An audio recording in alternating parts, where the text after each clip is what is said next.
like your typical Southern grandma. She would love to make like biscuits in the morning because she was raised in Alabama, and she had like 6 older brothers. She was the youngest, and she was the only girl. But she was very, very religious. Like, she had crosses all over the house. She would go to church every Sunday. Like, all of her friends were her church friends, and she would go to like bake sit. Like, she was really into her church.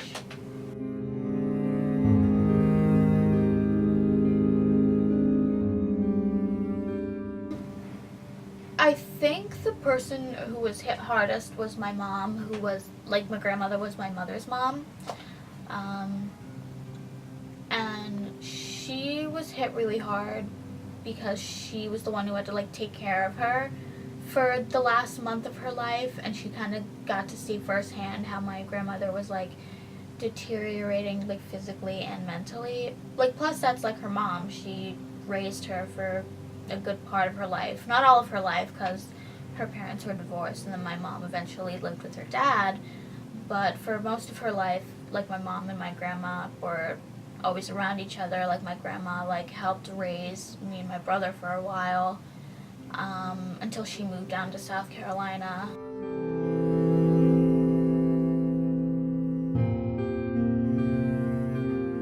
The only advice I could give is to be respectful of that person's choice and to not try to convince them otherwise. Just learn to understand where that decision is coming from.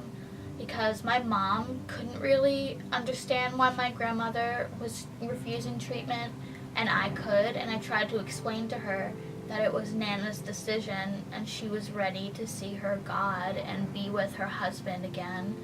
So for any family that's like struggling with a member that's choosing Aiden dying, I say just like learn to understand and respect that person's decision, because it's better to leave off on a better note with someone who's already going to be leaving you than being miserable all around.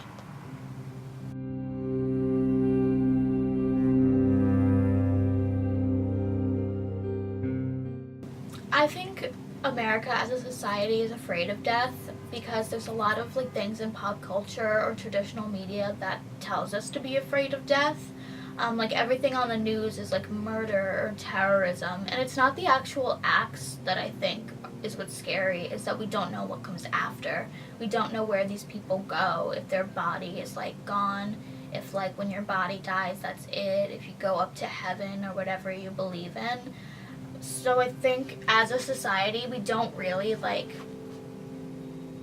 understand death enough to put judgment on it, because nobody knows, and it's kind of like the ultimate he said she said, because there's just no way of knowing. And I think that is what the American people are afraid of, is the unknown, not necessarily death, but what comes after.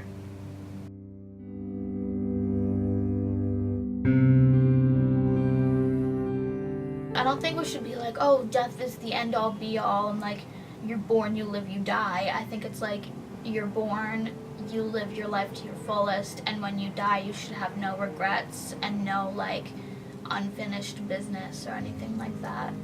So I think it's like, you live your life not to just wait for death. I think you should live your life so when you die you don't like look back on anything and say, oh, like, what if?